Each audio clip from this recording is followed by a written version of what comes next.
Say hello to Paul. All right, so we're looking at our 5 checks that the legislative branch has on the courts. Um, Rather than kind of drag you guys through them, we're just going to look at them real quick. So hopefully you get the idea of creation of the courts in terms of again in the Constitution. It specifically states that the Supreme Court has just some details surrounding it, and then it leaves it up to Congress to ordain and establish the lower courts. And so that not only allows them to establish the lower court system, but it also allows them to change jurisdiction. They also, again, in terms of constitutional language, are in terms of the numerics of the Supreme Court.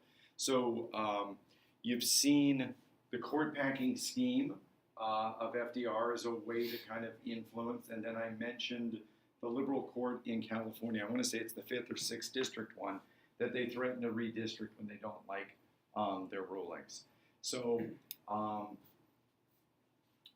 with the court packing scheme, it certainly seemed to be effective. They kind of started to pivot around to rule in the way that FDR wanted them to. Threatening to alter, judges aren't completely isolated. The life tenure certainly helps, but you often see president using the bully pulpit or Congress railing against the courts and saying that they're, legislating from the bench. And on some level, I think the courts know that they can't afford to isolate themselves too much from the other branches. That, if they get too out of tune with them, the implementing population of the legislative and executive branch leaves them, and they're just 9 guys in robes, or they're the lower court system. You need the other branches to implement your decisions. An ability to propose, and certainly by now I think we know the numbers of that one. So we looked at proposing amendments. The power of advice and consent, and again, remember, we can use this in both places. This is a check on the president, and it's a check on the courts itself. And what I was trying to show you was 2 birds with 1 stone. I pulled up a CRS report that gave you these numerics to, again, remind you of what a CRS report is, and to show you the kind of specific reports that you can get, and how well researched they are, that you can trust these numerics probably better than a lot of sources. Okay, so what we see, in some, is that more often than not, a Supreme Court nominee makes their way in. And we could do the same for lower courts, and we'll look at kind of different numbers surrounding them. But what I want to stress again is, this is a relatively high number, but this is not telling the entire story, that there has been a lot of pre-positioning. The president will float out a series of names before they nominate. They want to, see what the public and senatorial response is to those names. There's, the threat of a check, and I've stressed it multiple times that that's often more effective than the use of a check, because it will eventually find that nominee that probably will sail through and will not cost the president reputation, and reputation is everything in politics. That's how you get kind of bills passed. If you're seen as someone as weak and as ineffective, the other side doesn't work with you as well. So they want to make sure their nominees get through so they can maintain their political capital. We mentioned impeachment, and certainly a substantial power, but one that I've only got one instance to talk about with the Supreme Court. Again, the threat might be something to consider, not just the use when we're evaluating this, but we don't see it actually used very much here, and certainly, again, not when we get to the executive branch before we go next. So, again, just a kind of a quick run through to check to see, did you have all 5? Because this is where you're expected to be fluent. So much of the test, whether it's in multiple choice or essay, is often looking at the system of counterbalancing between the branches. So you really want to be not just having that ability to list, but that ability to explore, the check itself, and um, show a full understanding of it. All right, executive checks. Where we were leaving off is, again, that other side of the equation. We were looking at, we talked about the power of advice and consent as a check on the courts, but remember, it's also a check on the president. And one of the things that I was trying to show you is when the minority party is cloture proof, they've often, and it doesn't matter if it's Democrats or Republicans, they've used that power to just simply announce their intention to filibuster, to stall nominees. And consequently, we've had a tremendous vacancy rate in the lower court systems. So I don't know if this was the intended purpose of the check. It's one that a lot of politicians focus on in terms of a need of reform. If you have these vacancy rates, then you are holding up the entire judicial process, and in many ways, it gets the Senate to consider that nuclear option, that idea of this is not what was intended. Eventually, you have to take an issue and give it an up or down vote. This indefinite stalling where there's vacancies is an abuse. So I'd leave you for that. I'd leave that for you guys to consider. Okay. Again, advice and consent doesn't just include judicial nominees. It includes treaties. There is a classic example in terms of where they've used that power and checked the president.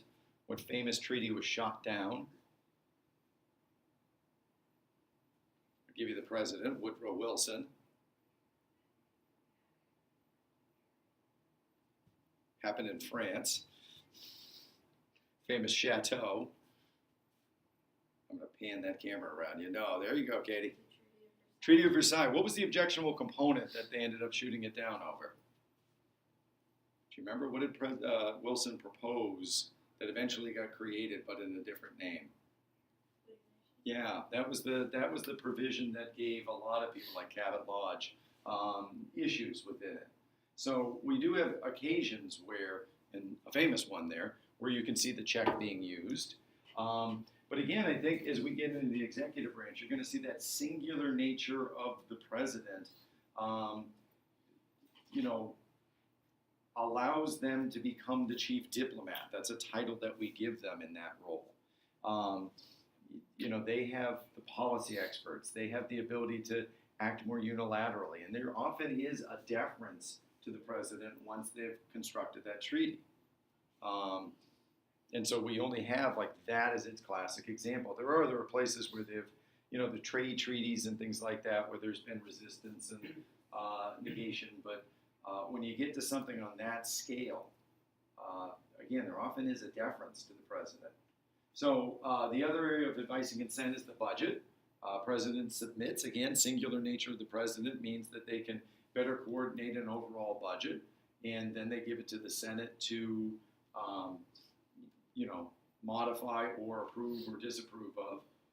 And that has, we've got some great examples of governmental shutdown surrounding the Republican sweep of '94 and more recent shutdowns as we have a budget battle. So this is one we do see them use a little more frequently to curb the power of the president. What's interesting is when they do go to the point of governmental shutdown, it tends to backfire on the Congress. We tend to blame them for holding the government hostage and the fact that government isn't working and therefore people aren't getting paid. That tends to get laid at the doorstep of Congress. In terms of selection of the president, what we mean here is when there's a tie. There is a constitutional provision for a tie to go into the House of Representatives. And in that, very rare instance, they certainly would have quite a bit of authority, I guess, in terms of being able to check the power of the executive branch. Do we remember, how do I want to ask this question so that you have a better chance at it? There was a great example of, we've had a few occasions where there's been, again, you need to win the electoral vote, and sometimes the electoral vote and the popular vote can be different, right? And so there's a great example of a tie going into the House. It got really contentious, and there's allegations of a corrupt bargain. Does that ring a bell for anybody? The corrupt bargain. Someone traded a vote for something else. Anybody know what president I'm talking about?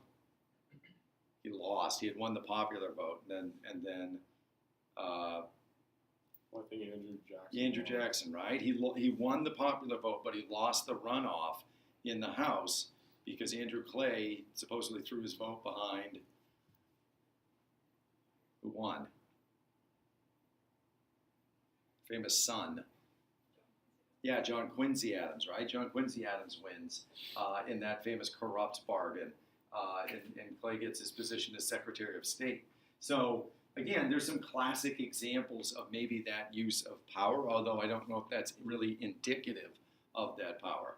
It just may be a way to illustrate that, yeah, there is this power, and yes, there's this potential for the Congress to exercise a kind of a tremendous amount of power, albeit in this case, in a corrupt manner, if the allegations are true.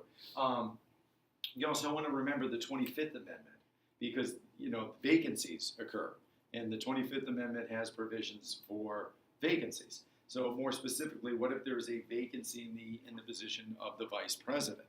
The president can nominate a replacement, and then Congress would confirm that position. And where it's a confirmation of a vice presidential candidate, a simple majority vote would do at this point. In case of disability, the 25th Amendment has that trickier kind of set of provisions. Remember, death, resignation, impeachment, those are clean. When you look at the case of Garfield, we talked about him, how he lingered forever. Or we can talk about presidents that had strokes and were incapacitated for long periods of time. Reagan, had gone under surgery multiple times. There's these cases of what do you do in case of disability. One of the things the 25th Amendment works out, the case of Reagan was kind of amusing because, well, it wasn't amusing in that he had been shot, but there was this confusion even within the White House. The Secretary of Defense at the point was named Al Haig, and there's this famous coverage of Haig kind of bursting into a conference room and saying, "I'm in charge now," because they saw it as a crisis, and he had kind of forgotten, hey, there's a VP. There's a whole chain of command that you've just kind of left out of. So I use that as an example of how even within government they sometimes get confused as to how to work things out. If there is an instance of disability, it is the vice president, but under what role or kind of function? Are they the president? And one of the things that they worked out is that the vice president will be acting president. And that acting president indicates the kind of temporary nature. In the instance where the president is finally ready to come back, the assumption is the president can resume duties. But if there is concern, what the 25th Amendment works out is that, let's say the president says, I'm ready to come back, but it is showing signs of senility, is showing signs of, some sort of mental deficiency. The vice president and the cabinet can object. And if the vice president and the majority of the cabinet object, and the president still says, no, I want to resume my powers, then you throw it to Congress to vote. And you would need an extraordinary vote to do something extraordinary. So they would need a 2/3 vote to maintain the vice president as acting president, and wait for the president ideally to get better or to step down. All right, so we've had plenty of instances of disability. We've not had an instance where you've gone to that kind of series of votes, but it is there as a check. All right, the override. That's one that everyone's familiar with. What you probably are not familiar with is the numbers surrounding it. So I brought up Jackson earlier as the figure that one of the figures along with John Quincy Adams that was involved in that corrupt bargaining. Jackson comes in a populist wave, known as kind of the man of the people, but very much ruled as an autocrat in a number of manners. But one of the things that people love to point out is his use of the veto. That prior to his administration, veto really wasn't something that was used. And you know, you look at Jackson using it 12 times, that equals more than his predecessors combined. And so, really, what they often give Jackson credit for is claiming that power as a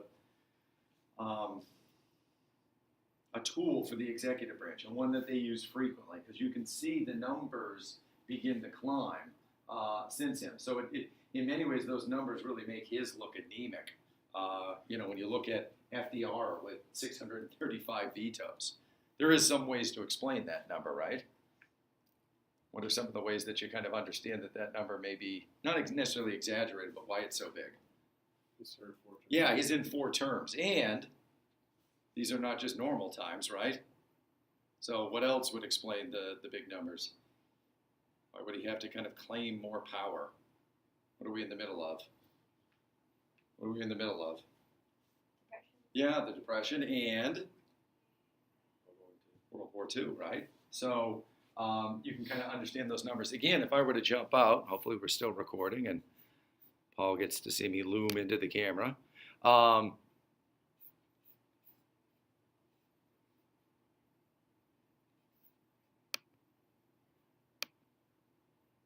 That's again, I skipped past that, but that's, you know, if you were just to search for congressional research reports, they go on and on and on, and you can kind of open them and survey them at your own point. That was my nominee one. I want this one. So all these things are kind of tracked, and what you want to look at is not just the number of times the president uses it, because what we're looking at is the effectiveness of checks. And so I can look at, you know, I got to go up to the top here to show you what the top numbers mean.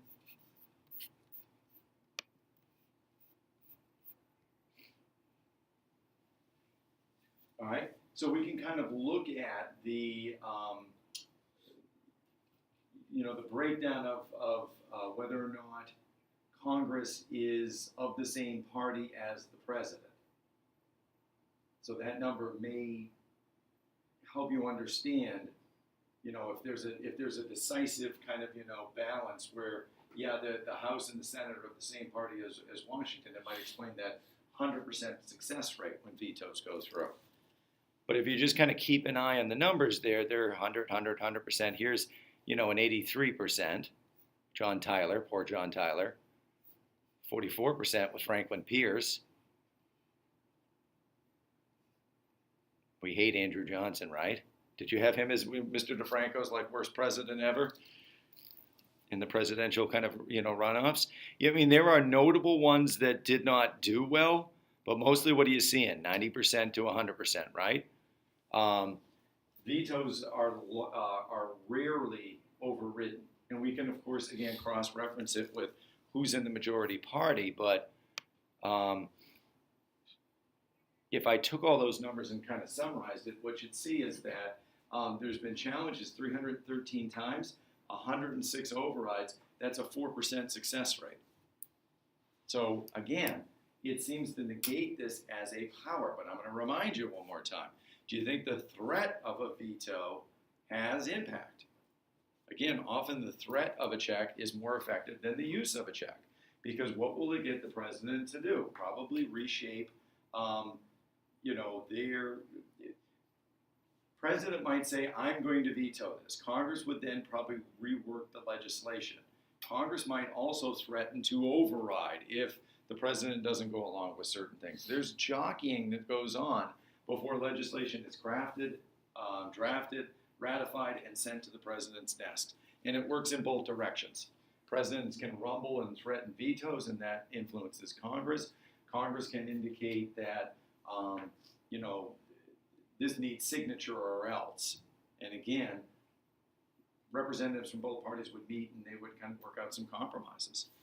Impeachment, we've already mentioned it for the Supreme Court. What was I sped past it deliberately. Do you remember the guy's name today? Who was the one Supreme Court justice for partisanship? Samuel Chase. Samuel Chase, right? We have 3 for presidents. Do we remember? The 3 presidents that had some kind of impeachment proceedings brought up against them. Mike, who's one? Clinton. Good. Katie, who's another one? Nixon. All right. Got to get his first name right. Got it, Allie? Andrew Johnson. People sometimes on the test put Johnson, and the only problem with that would be, are you meaning Lyndon or are you meaning Andrew? So do remember to put the first names with them to remember the instances for which they're impeached. So we'll go in order. Andrew Johnson. It's kind of a trickier one in some ways. What period are we in? What event has just kind of happened and what period are we in? Andrew Johnson. Do you remember? No? Who's close? Peter's close? Maybe. What do you got? Trying to think where he is in the chain. So Big event, and it's post-big event. Who was the president before him, right? That ought to give something. Rescue us, Allie.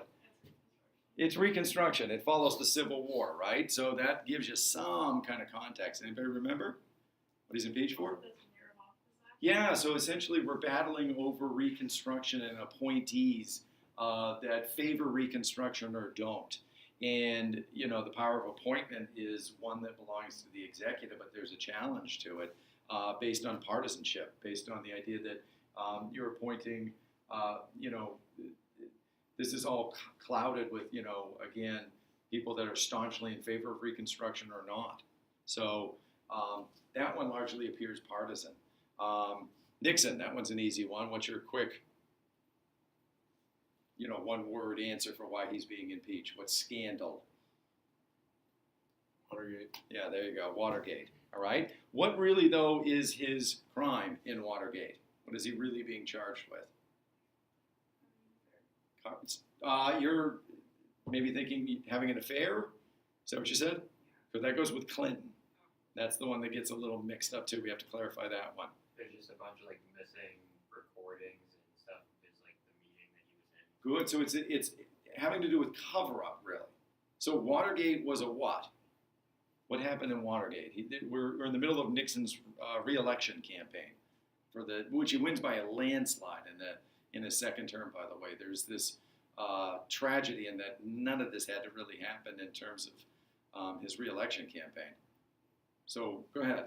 I think it was like a hotel or a motel where the other party was staying. Good. And he like set up recordings. And, like, Well, close in that so Watergate is a hotel, and the Democratic National Committee had its headquarters there. And this is where they would keep the kind of the game plan for re-election. Operatives for Nixon broke in, and they stole essentially insider campaign secrets. The tapes that you guys are hearing about, Nixon was paranoid, and he recorded everything that went on, every phone call. He really shouldn't have. When you hear his language and some of the things that he would say, I think he was worried somebody would use something against him. I don't think he realized how damning his own words were. But at any rate, he had these tapes that, possibly had evidence of, did you order this break-in? Are you orchestrating the cover-up of it? Are you discussing it? Now, what he tried to claim surrounding those tapes were executive privilege and national security. But eventually, it looked like all of this was going to come out. So what did he do? He resigned. So he resigned before any kind of formal vote to impeach him. It's really like an 8-step process, and he resigned prior to that. So if we're talking about Nixon, he's really being impeached for like an obstruction of justice, a cover-up of the Watergate affair. Not necessarily, again, ordering the break-in, but just, using his position to obstruct that investigation and to potentially cover up. All right, Clinton, we mentioned the affair, right? But again, is an affair, what are the 4 kind of things you can be impeached for? You got them, David? You got some of them? High crimes and misdemeanors. Good, so that big, nice, high crimes and misdemeanors. What else? There's 2 kind of odd specifics, right? The worst things you can do in our country. Treason and bribery, right? Treason, bribery, high crimes, and misdemeanor. Would an affair kind of fall into those? I don't know, maybe a misdemeanor, but what we're really looking at ideally is his devotion to kind of the job. So if the affair somehow compromised that, maybe it's a misdemeanor. So really, again, what's he being impeached for? Go ahead, Katie. Lying about it, committing perjury about the affair. Again, I had mentioned that there was an independent prosecutor that was investigating Clinton's, roles all the way back to when he was a governor of Arkansas. And did he use his position as governor to get kind of a favorable real estate deal? That's Whitewater. Everything gets a gate or a title kind of similar to, Watergate. So from Watergate, we go to Travelgate, we go to Nannygate, we go to all these different gates, and eventually Monica Lewinsky is just somebody they're interviewing as an intern to figure out what she knows. And there's a gift, and why do you have this gift? And the president is asked about it, and the next thing you know, the independent prosecution is about the affair, and Clinton is on tape lying about it. So that's impeachment in terms of a congressional check with the president. So you could look at those three cases and kind of determine, is this an effective check? Certainly it's an essential safeguard, but when you look at its use, I don't know, it's a little cloudy in terms of, how it's been used. Is it, in this case, certainly something that was meaningful. In the case of Clinton, I think it kind of polarizes people. Either Clinton has this history of scandal and transgression, and the impeachment was used to kind of curb his, ideas that he's invincible, or it was highly partisan. And you could make the same argument with Johnson that in these two cases that impeachment was used in a partisan fashion as much as it was a real check. All right. The legislative veto. This is something new. We mentioned a line item veto, which was something new given to the president in that Republican sweep. This was something kind of new and that Congress kind of carved out. You're not going to find this as a line in the Constitution. What you see is Congress, over time used vague language of their role as kind of a watchdog to curb the power of the president by negating executive actions. President can direct things. Anybody watch his speech last night?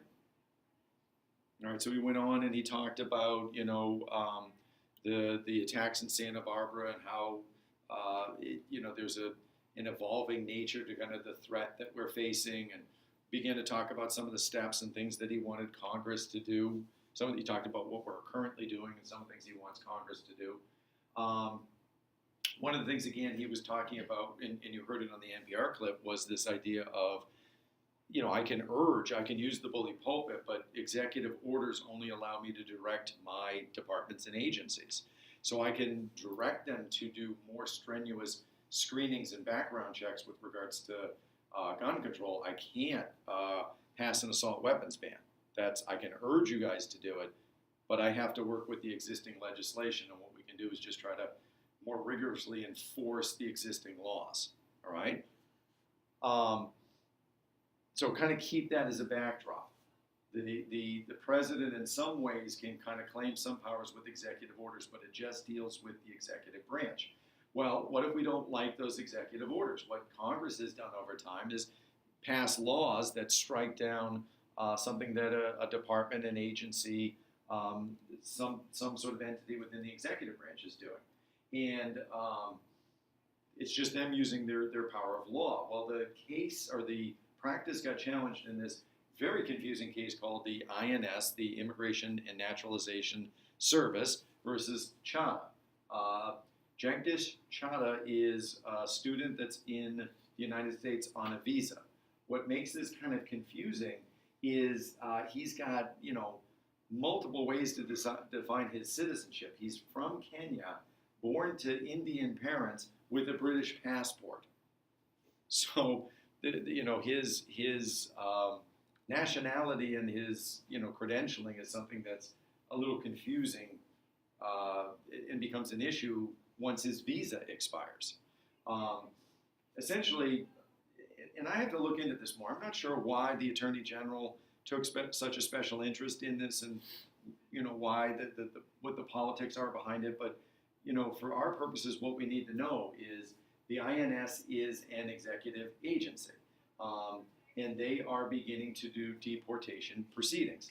The Attorney General is the top law enforcement official, and he orders those deportation proceedings to be halted, wants to review the case more.